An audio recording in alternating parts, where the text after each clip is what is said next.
Magandang hapon po sa ating lahat. Ako nga po pala si Meros Castillo Pialago, isa po sa tagapag-ulat sa ika-6 na grupo.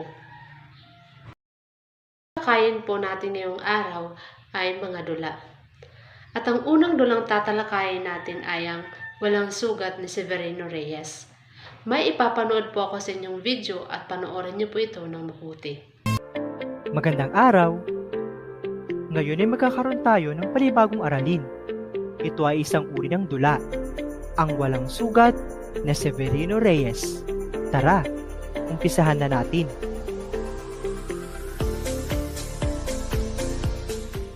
Isang araw ay masayang nag-uusap si Julia at si Tenyong sa kanilang bahay. Si Julia ay nagbuburda habang kaharap niya si Tenyong. Maya-maya, biglang nagalit si Tenyong.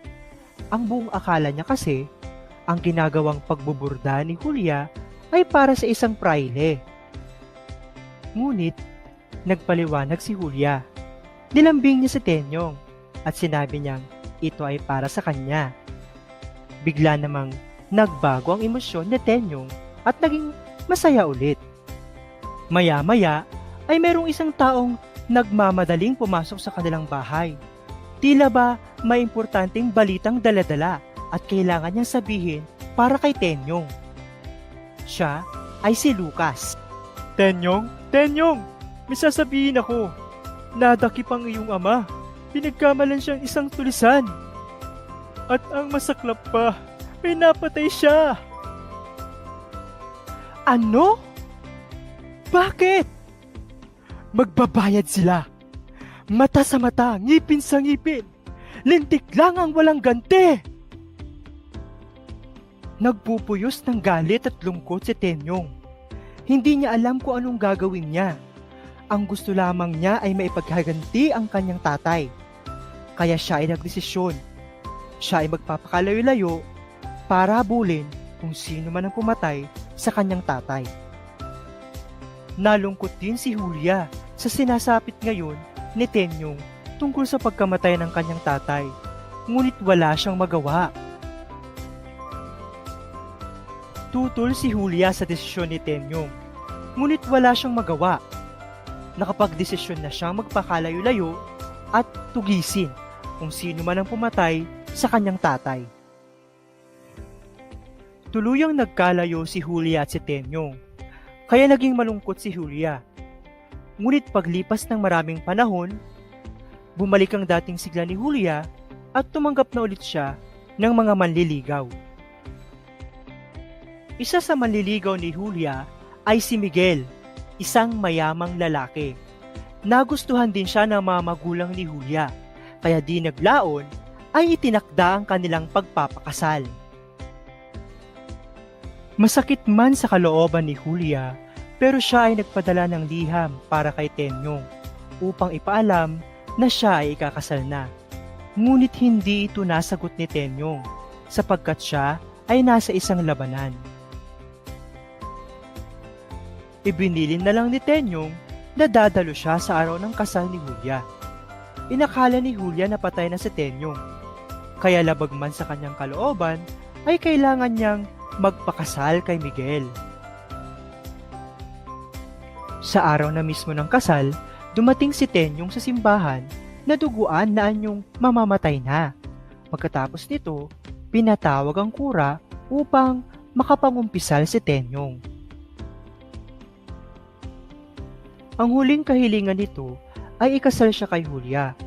Pumayag naman si Tadeo, ang ama ni Miguel, at Juana, ang ina ni Julia, dahil mamamatay rin naman si Tenyong at makakasal rin ang kanyang anak. Muntik pang hindi pumayag ang praile sapagkat sinasabi niya na si Tenyong ay kalaban ng simbahan. Ngunit wala lang din siyang nagawa. Dahil akala lang mamamatay na si Tenyong, pumayag din ang praile na ikasal si Tenyong kay Julia. Subalit, biglang bumangon si Tenyong at nagsigawan ng lahat. Walang sugat! Walang sugat! Nilinlang pala ni Tenyong ang lahat upang siya ay makasal sa kanyang minamahal na si Julia. Sa bandang huli, nanaig pa rin ang pagmamahalan ni Tenyong at ni Julia. Walang sugat, walang sugat. Naunawaan mo ba ang kwento? Ang dulang napanood nyo kanina ay ang dulang Walang Sugat ni Severino Reyes, ay isang sarswela na naglalarawan ng buhay ng mga Pilipino noong panahon ng Revolusyon laban sa mga Espanyol. Ang kwento dito ay umiikot sa pag-ibig na Tenyong at Julia na parehong kailangan magsakripisyo para sa kanilang pagmamahalan at para sa kanilang bayan. At ang dularing ito ay nagpapakita ng mga hirap at sakripisyo ng mga Pilipino sa kanilang pakikipaglaban para sa kalayaan. Ito rin ang nagpapakita ng mga epekto ng kolonyalismo sa mga Pilipino kabilang ang pag-aapi at pangmamalupit ng mga Espanyol noon. At ang pangalawang dulang ipapanood ko ay Napon Ngini at Bukas ni Aurelio Tolentino.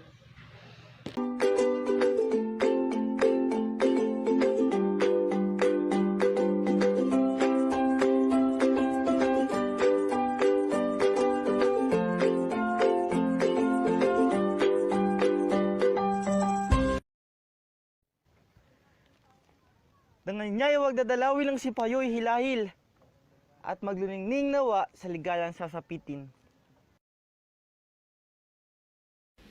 Madlang puri, madlang biyaya, sa kanya'y sumagana. Magdiwang para kay asa layo!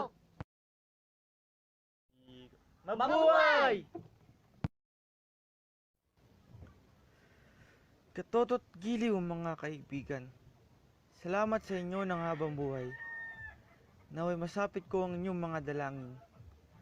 Maginuman, magsayawan, limutin ang kalumbayan. Mga walang loob at damdam, mga walang puso at dangal para sa ating bayan at mga pananaw. Masdan nyo sa inang bayan, ang bisit at mga ngaway. Humayo ka inang bayan, huwag sabihin ng patay. Maginuman!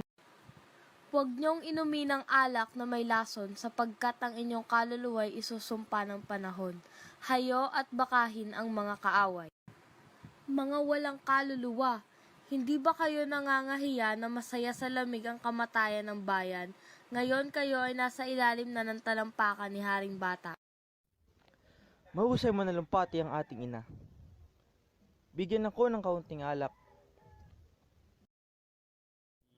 Haliman!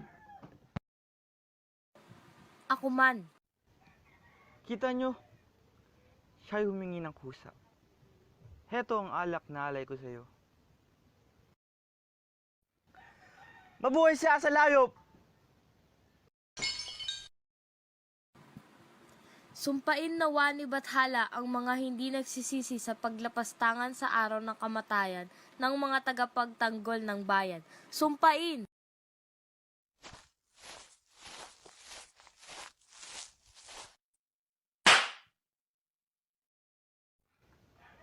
Wag! Bitiwan mo sa layop! Isa kang lapastangan asal hayop, at kayong nakianib sa kanya ay mga sawing palad. Hindi ko inakala na kayo'y magtataksil sa akin, mga anak kong iniibig. Kayo'y magbalik ng loob sa akin. Magsisi kayo sa paglapastangan ng araw na ito. Kung hindi ay lilimutin nyo ang luksa ng inyong mga magulang. Buksan ninyo ang inyong mga mata. Nilapastangan nyo ang araw na ito. Dinudusta nyo ang pangalan ng inyong mga nuno. Paalam.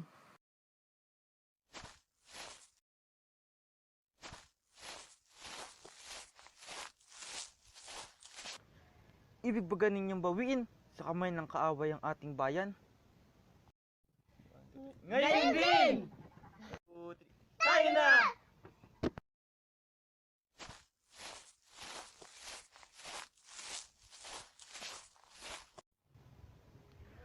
Mga walang pinag-aralan, mangmang. Hindi naman mga buhay ang aming mga magulang kung kami maghihiganti. Mas maigi pa ang aliping may salapi kaysa mahirap na laya. Mga hangal. Hahanapin ko si Haring Bata at sasabihin lahat ng nangyari. Salapi na naman ito.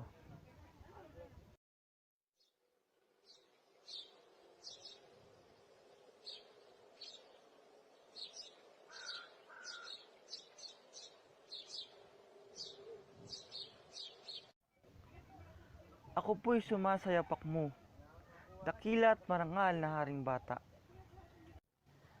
Ako po'y talagang paroon sa inyo upang sabihin ng malaking bagay. Ano iyon? Sa pangungunan ni Tagailog ay nais nilang ika'y bakahin upang mabawi ang kanilang kalayaan. Mga magising! At saan na nga roon? Ewan po. Hanapin ko sila at pakikialaman ang kanilang lihim upang masabi ko sa inyo. Salamat. Talasan mo ang iyong taingat mata. Hihintayin kita ngayong gabi at ipagbigay ang lahat ng panukala. Heto ang salaping bayad ko at ito ang tandang ilalahad mo upang ika'y papasukin. Asahan po ninyo.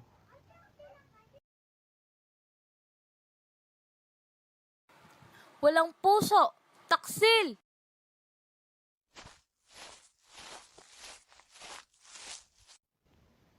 Narito na kami. Bukas ay humanda kayo't gagawin na natin. Kunwari magdadala tayo ng buwis at tayo'y maghahati sa pagdaan sa tabing dagat.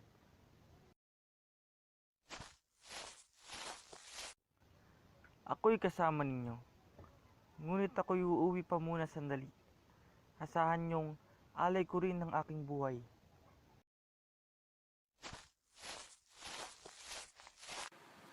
Hintay! Tagailog, huwag mong paalisin si Asal.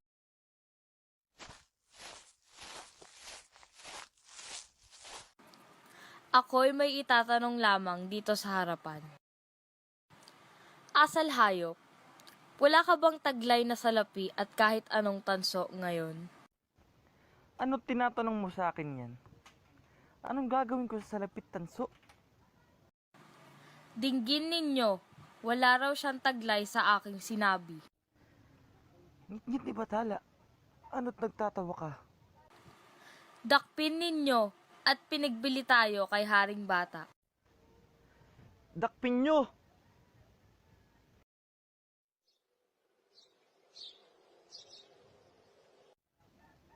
Tunay nga! Ang salaping iyan ay ang bayad ni Haring Bata at ang tanso'y tatak upang siya'y makapasok sa bahay ni Haring Bata. Asal hayop! Patawad! Ngayot nakilala ninyo kung sino si Asal at ako'y aalis na. Inilakon niya asal hayop si inang bayan. Kaya dapat siyang mamatay. Sunugin siya ng buhay. Patawad!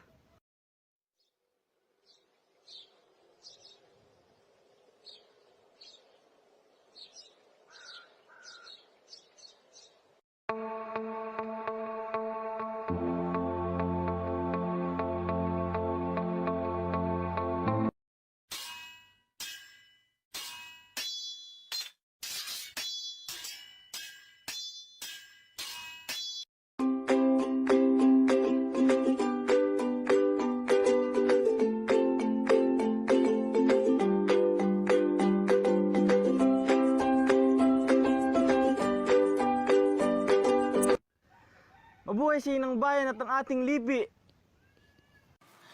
Mabuhay si Tagailog at ang ating kawal! Mabuhay!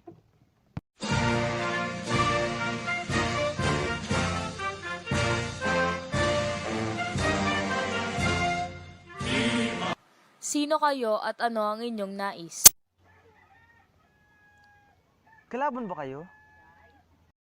Kami ay kaibigan. Narito kami upang kayo iligtas sa pagkaalipin. Tanawin niyo ang dakong iyon.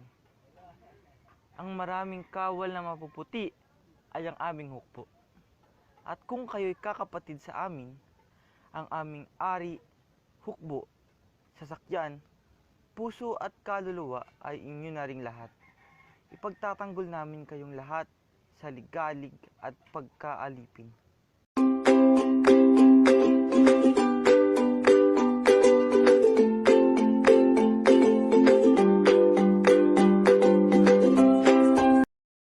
Ang pangalawang dula naman na Naponini at Bukas ni Aurelio Tolentino na isang salin ng kanyang mas kilalang akdang Kahapon, Ngayon at Bukas ay isang mahalagang piraso ng panitikan na nakaugat sa konteksto ng kolonisasyon at pakikibaka ng mga Pilipino para sa kalayaan. Sa dulang ito ay naglalarawan ng pag-ibig sa bayan at ang mga sakripisyo na kinakailangan upang makamit ang kalayaan mula sa mga dayuhang mananakop. Sa kabila ng mga pagsubok, ang dula ay nagdadala ng mga mensahe ng pag-asa at pagbabago. Ang pag-uniti ng mga tauhan sa kanilang layunin ay nagpapakita ng posibilidad ng pagkakaisa at paglaya. At ang pangatlong dula ay Sa Bungangan ng Pating ni Julian Cruz Balmaceda. Si Don Juan Gonzalez ay kilalang pating sa Katihan dahil sa labis na pagpapatubo ng salapi. Ang kanyang anak na dalagang si Nati ay kasintahan ni Mario na anak ng mag-asawang Kabisang Andoy at Aling Maria. Ang mag-asawang Andoy at Maria ay kabilang sa mga mangungutang ng Don. Sa pagbubukas ng tabing ay nagdaraos ng isang piging na handog sa bagong pharmacy Utikang si Nati. Inanyayahan ang mga kaibigan at kakilala. Kabilang sa mga dumalo ay si Marcelo Buhay na kinatawan ng Rural Credit Association at nakilala nila rito ang mga pating sa Katihan at mga sinasakmal ng mga ito. Ang masamang hangarin ni Don Juan na masamsam ang mga ari-arian ni Kabisang Andoy sa pamamagitan ng labis na pagpapatubo ay hahantong sana sa pagdanak ng dugo. Ang magaganap sanang madungong pangyayari ay hindi natuloy sapagkat dumating si Marcelo at nagbalita sa lahat na naroroon na nagtagumpay ang maliliit sa usaping pinagpasyahan ni Hukom Malcolm. Sa wakas ng dula ay nagkasundo ang pamilya ni Don Juan at Kabisang Andoy. Naging maligaya sila. Masayang nagyakapan sina Aling Maria at Nati, gayon din naman sina Don Juan at Kabisang Andoy. Ang dulang Sa Bungangan ng Pating ni Julian Cruz Balmaceda, ito'y naglalarawan ng mga hirap at pagsubok ng kinakaharap ng mga manggagawa sa panahon ng kolonyalismo. Ito ron ay nagpapakita ng pagsasamantala noon ng mga mayamang tao sa mga manggagawa. Ang dulang ito ay nagbibigay diin sa kahalagahan ng pagkakaisa ng mga manggagawa sa kanilang pakikibaka para sa katarungan at karapatan. At ang pang-apat na dulang tatalakayin natin ngayon ay Ang Anak ng Dagat ni Patricio Mariano. Panahon noon ng digmaang Pilipino-Amerikano, ang isang mayamang lalaking may asawa at may anak na babaeng may 4 na taong gulang ay naatasang magtungo sa San Isidro, Nueva Ecija. Ipinakukuha sa kanya ang nakolektang salapi para sa kanilang lalawigang Tayabas. Sa kabundukan at mga ilan na puok siya dumaan upang makaiwas sa mga Amerikano. Nang siya'y dumating sa kanyang sadya ay nahirang siyang hiniral ng hukbo kaya't hindi siya nakauwi kaagad. Hindi niya na ipagbigay alam sa asawa ang pangyayari. Nainip at labis na nag-alala ang may bahay ng lalaki kaya't nagpa siyang sundan at hanapin ang asawa. Isinama niya ang kanilang anak. Sa halip na dumaan sa mga kabundukan at mga ilang na lugar ay kumuha siya ng bangka at naglakbay sa dagat. Sinamang palad ang mag-ina dumating ang isang malakis na bagyo nang bahagya pa lamang silang nakalalabas sa daungan sa tondo. Nawasak ang bangka. Ang ina ay nalunod ngunit sa kung anong himala ng Diyos, ang batang babae ay nakaligtas. Ang batang babae ay natagpuan ng isang mangingisda. Lumaki at nagdalaga siya sa piling ng ama-amahan. Maraming binata ang nanligaw sa dalaga at kabilang dito ang isang makisig na mamamahayag. Nagkaibigan ang mamamahayag at ang dalaga na sinang-ayunan naman ng ama-amahan nito. Pagkalipas ng 12 taon, ang tunay na ama ng dalaga ay muwi sa Tayabas nang matapos na ang digmaan. Hinanap niya ang kanyang mag-ina ngunit hindi natagpuan. May nakapagsabi sa kanya ng tungkol sa isang dalagang may tindahan sa isang lugar sa puok na iyon. Kagad niyang tinungo ang naturang lugar at silang mag-ama ay nagkakilala. Iniuwi niya ang anak sa kanyang magarang tahanan. Lumipas ang mga araw. Isang araw ay kinausap ng ama ang dalaga na siya raw ay ipinagkasundong ipakasal sa anak ng milyonaryong kaibigan nito. Tumanggi ang dalaga at ipinagtapat na siya ay may kasintahan na, ngunit hindi siya pinansin ng ama. Dahil dito'y umalis ng walang paalam ang dalaga at umuwi sa ama-amahan. Sinundan ng ama ang anak na dalaga. Nagkaroon ng kaunting pagtatalo ang tunay na ama at ang ama-amahan ng dalaga. Pinagpaliwanagan ng ama-amahan ang tunay na ama ng dalaga at naikayat niya itong bigyan ng laya ang anak na pumili ng lalaking itinitibok ng kanyang puso. Ang dalaga at ang mamahayag ay nakasal. Hindi nagtagal ang tunay na ama ng dalaga ay naghikahos sa buhay. Ang dulang ito ay isang sarsuela na nagkukwento tungkol sa isang batang babae na iniligtas ng isang mangingisda. Ang anak ng dagat ay itinuturing isa sa mga pinakamahalagang sarsuela ni Patricio Mariano. Ito ay nagpapakita ng mga tema ng pag-ibig, pag-asa at pagkakaisa sa gitna ng mga pagsubok na kinakaharap natin sa buhay. Ang dularing ito ay nagbibigay diin sa kahalagahan ng pagiging matulungin at mapagmahal sa kapwa, lalo na po sa mga nangangailangan. At yun lamang po, maraming salamat.